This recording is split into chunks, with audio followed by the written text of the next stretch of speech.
Welcome back, ladies and gentlemen. Tata Steel Chess continues to deliver day after day. We're now in round 5. The players normally would calm down before a rest day, but that was not the case. 4 decisive results in the master section. Of course, it was led by Hans Niemann and Nordebek Abdusatorov. Now, they played each other. Let me double check this. They played each other and made a draw. So the door is open for someone to catch them. So the question is, has someone? We've got the first game, tie-dye versus Gukesh, the world champion, and we have d4, knight f6, c4, e6, knight to f3, and now b6. Gukesh goes for a Queen's Indian defense. Sorry, I've got a little bit of pain in my mouth, so it is a little bit tender to speak, which is probably not good if I'm recording a YouTube video. Anyway, we get g3, bishop to a6. Interesting line to target this pawn, and now if they play e3, you take and remove the right to castle. So we first get b3 to support, now d5 to continue to put pressure, bishop to g2, now knight bd7. Now you might say, wait, hang on, I thought the idea was this. I mean, yes, you're not wrong, but after short castles, you've actually got nothing. You've got a pawn, 100%. You haven't developed anything. You've developed 2 pieces. I've developed 3 and castled. It's fine for black, completely fine. But Gukesh chooses to do something else. He plays knight bd7. We get short castles and now rook to c8. Knight bd2, bishop to e7, bishop to b2, and short castles. And, you know, we've got a level position here. Gukesh has busted everything out so far, and his opponent has had to think just a wee bit. Rook to c1, rook to e8, rook e1, and now bishop b7. Officially no more games in the database. We have reached new ground. We've got e3 and now c5. And this is a very typical structure that you can get in various Queen's Gambit positions, I suppose. Queen e2 and a5. Rook ed1, which, you know, interesting. Queen c7, h4. Bishop to d6, knight b1. Interesting retreating move, but the knight had no future here, so you might want to go here and start putting pressure on some of these pawns. Eventually, the tension will have to give in. So Gukesh takes, we get pawn takes, and now he cracks it open again. C takes d4, pawn takes d4, and now e5, and Gukesh is ever so slightly better. Pawn takes, bishop takes, removes the knight, hits the queen, queen takes, and now knight takes. Queen all the way to b7, offering a queen trade. We say no, I would like to trade on my terms. I'm going to play quickly bishop to c5. You can take, but I will play rook takes. And when you remove the knight, I will play rook takes e5. And Gukesh is the one putting pressure. But, hidden problem, opposite color bishops. If you trade too much, it's a draw.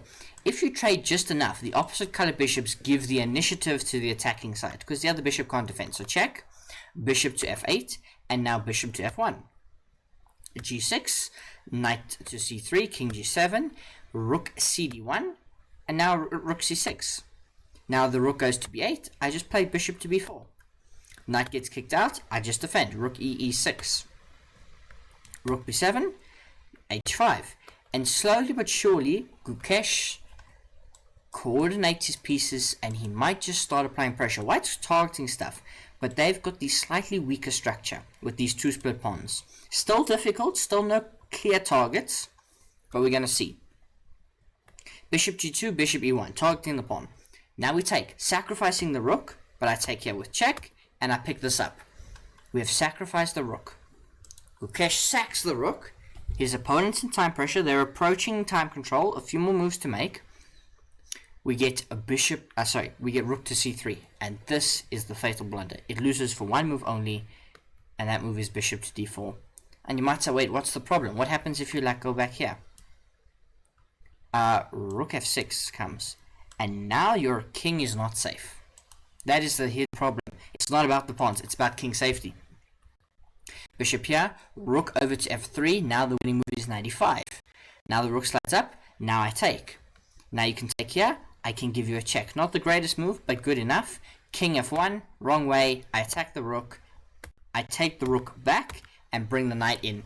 And this endgame is losing for white, as now Gukesh just needs to convert, which he is going to do so. The world champion, finding a bit of form here in the end, picks up a couple of pawns, safeguards his king, and plays a4 and wins the game.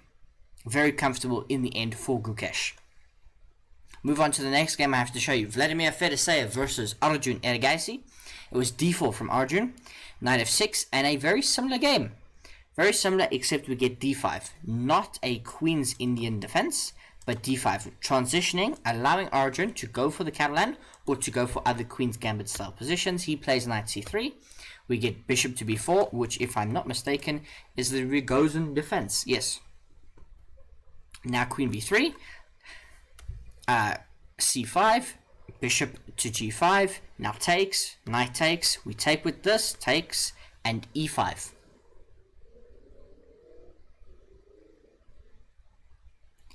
Arjun Ergaisi is better, but it's not so clear.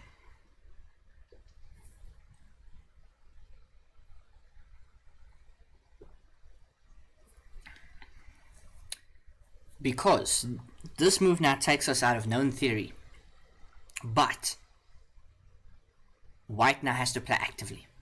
You have to play knight b5, for example, is the best move. It's get played. But still, it's on a knife's edge. Now short castles. Now you can take here, but I can play knight a6. And even though, in theory, you need to be better with e4 and bishop d7, practically speaking, this is not an easy position, because you've got to push this pawn. You've got to have this. Your king's not castled yet, and black is just that bit faster getting all the pieces in the game. Knight to c3, rook a c8, rook to d1, queen to g6, now f3, but now f5, and the game is level again. Arjun's up a pawn, the game is level again. He has not been accurate enough, and Fedoseev just has the activity everywhere, all over the board. His pieces have just come alive, and Arjun's king is not safe. We get b4, knight drops back to d7, bishop comes out, I just play queen b6. Here, knight comes to f6, you can push again, I target your bishop, you target my queen. I can play queen a7, it's fine. It's perfectly fine, I'm not worried. King h8, rook f1, no castling for you, and you can't even get your king to f2 and try and do it by hand. Your king is stuck in the center of the board. b5, not taking en passant, but bishop to b3. Now rook fd8, not the best move. g4, bishop to g6, g5, knight out to h5. Now knight to e2, rook c6, queen d5, rook c3, and bishop a2 is the wrong way. Bishop a2 is the wrong way. What you should have done is play d7. And yes, you might be worried about tactics. So for example, rook takes, hangs mate in 1, with queen there. So perhaps queen takes. Now if queen takes d7, you lose. Because if you do all these trades, you'll lose because there's back rank. So bishop a2 was unnecessary. So queen e3.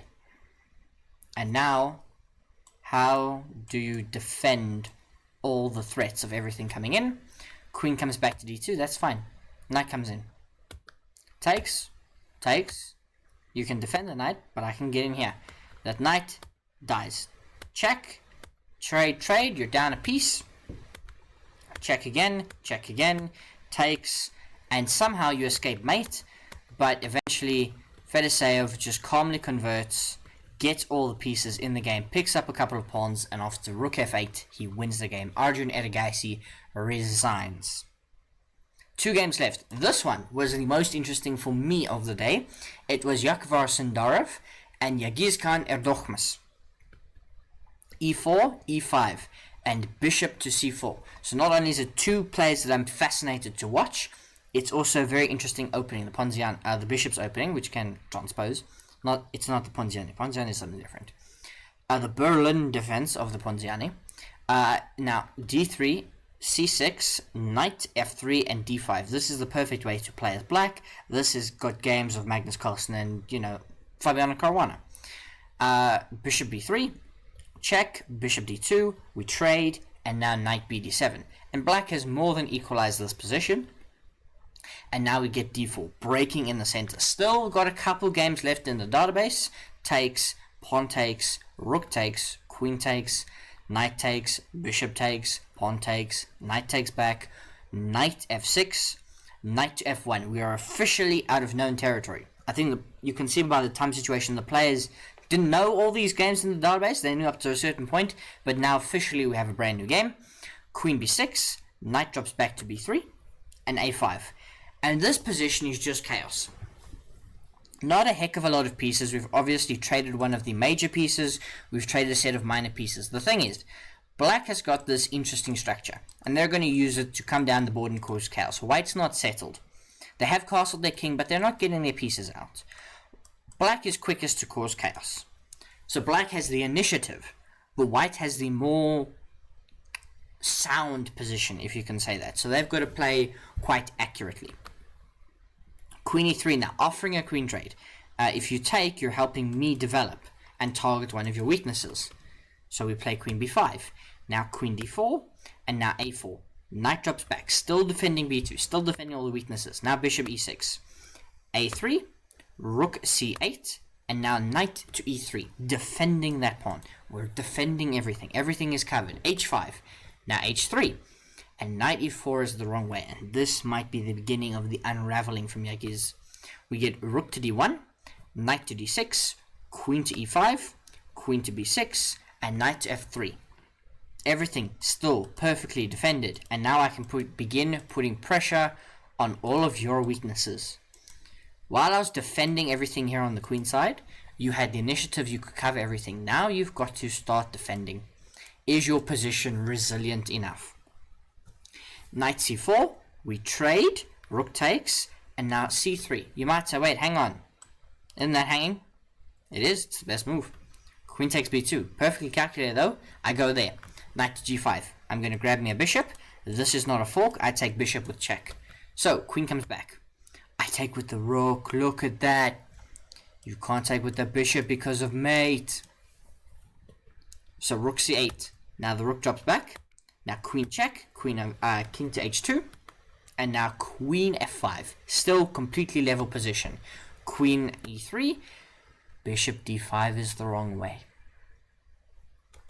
The best move in this position is queen f6 or bishop d7. Bishop d5 is the wrong way because I have g4. g4. It looks impossible, but it's possible. Takes, pawn takes, kicks the queen out. And now I've got queen d3. And your bishop is dead. Check, king over, bishop survives, but now I can play c4. And you've given me the initiative, now I grab the bishop. I play rook d7, which is... It's a mistake because it's not the best move. The best move in this position is queen h7. But rook d7 is second choice, it just loses some advantage. Queen f4, queen g4, and now it might be a draw. Queen f6, queen h7 now. Don't trade queens, you lose all the advantage. Rook coming in. We take one pawn, but the rook gets in. Now we've got to defend our king because we push pawns in front of our king. Check. And now it's f3. And it might just be winning for white. Might just be. But there might be a draw for black. You've got to be careful. Check. King over, check. Is it a draw? Check. Over here.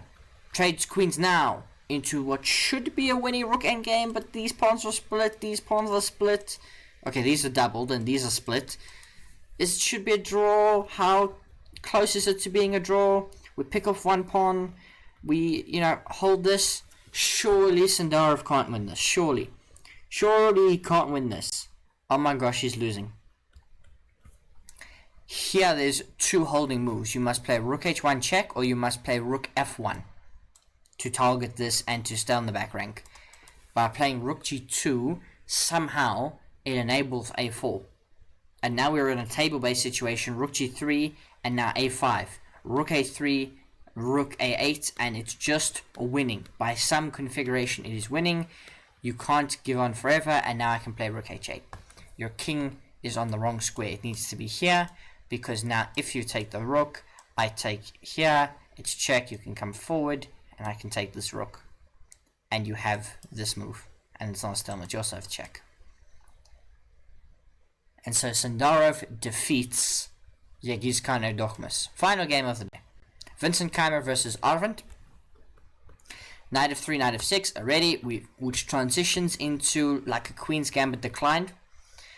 We get this move order with knight bd7, takes, pawn takes, and now bishop to f4, bishop to b4, and now e3. And this position has been seen before. g4 is an interesting move. Arvind trying to be very aggressive. He obviously knows this theory. The bishop is there to be taken if you want it. We take a knight. We take in the center. Now the queen gets attacked. We give a check. And now it's here. A little bit of a tactical skirmish. White has emerged a pawn up, but their queen's in the middle of the board. The black king is exposed, but ready-made attack here on the queen side. This is reckless. Really, really reckless. Like, I know Arvind is 100 times the chess player that I am. This just looks reckless. Why would you play like this? This looks reckless.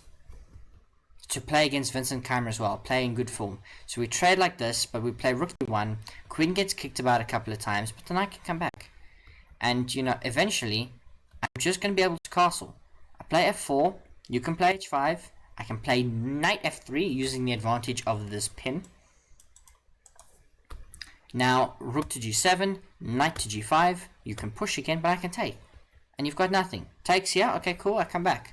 Now you sack the rook for the knight, I just take the bishop, I don't even take the rook. You can go here, that's fine, king f2. Vincent Keimer is just 100% better. It's +4, he gets his rook in, that move with the rook was wrong. I say wrong, it's +5. In this position it's +3 and it shoots up to +5. It's already losing, it's really hard to play this position.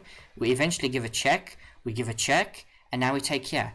Your king is not safe, and my pieces are well coordinated, and you never got anywhere near my king. Takes, takes. Queen gets in. Now we're going for stuff. We're really going for stuff. But I can just play king g3. Brilliant move, because you can sack the knight, but it's mate in 7 with queen h8. And if you try to run, I have rook d6 check, which picks up the rook. Now king c8, queen takes d8. King here, rook d7 check, king here, queen a8 check, king here, and queen a7 mate. And Vincent Keimer just wins. Let's change the view now and look at the overall standings. It is still led by Hans Niemann and Nordebek Abdusatorov, but he has been joined by countryman Yakovar Sandarov. Both Uzbek stars right up there. Then there's 3 players chasing them, that being Vladimir Fedoseev, Gukesh Domaraju, and Jon van Forest, all half a point behind. Half a point behind them on equal pegging after 5 rounds, Matthias Bubom, Arjun Ergaisi, and Vincent Keimer. Everyone else is -1 or worse. Yegis Khan Erdokmas is on 2, Arvin's on 1.5, Anish is on 1.5, Tada is on 1.5, and Pragdananda Ramesh Babu, last year's champion, trailing at the bottom of the standings. And that is how things stand after 5 rounds at Tata Steel 2026.